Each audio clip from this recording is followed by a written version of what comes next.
lekuenaren esaten dut. Bueno, orain balorazio txiki bat egitea tokatzen zaigu, eta pixkat aipatzearren gustatu zaizkigun kontuetatik bat izan da emakumeak izan direla bidai hontako protagonistak.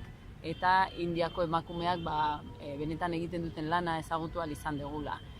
Beste modu batean bidaiatu izan bagenu, ez genuke hori ezagutuko. Orduan beraiekin egon geha, ikusi dugu nola lantzen duten baratza, nola egiten duten nekazaritza, oso baldintza gogorretan askotan, nola sukaldatzen duten, nola egiten duten artisautza, eta oso momentu bereziak bizi izan ditugu beraiekin, ze beraiek ere pixkat harro sentitu dira bere lana guri erakusteaz, eta momentu polita konpartitu ditugu.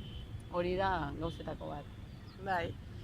Gero beste gauza garrantzitsuak, etorri gera bereziki hazien inguruko esperientziak ezagutzera, eta horretara Nabdania nahiko aurreratua dago, asko landu du gai hau, eta ikusi ahal izan ditugu beraien esperientziak, baina baita sorte handia izan dugu, taldekidek ere lan handia egin dute hazien inguruan, orduan beste hainbat esperientzia interesgarri ere ezagutu ahal izan dugu.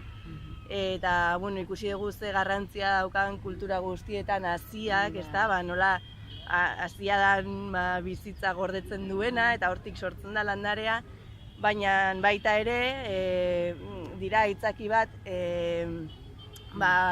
egunerokotasunean edo jendearen kezka konpartitzeko eta irtenbideak bilatu ahal izateko, sortzen du horrelako harreman eta lotura bat jendearen artean, jende desberdina elkartzen du.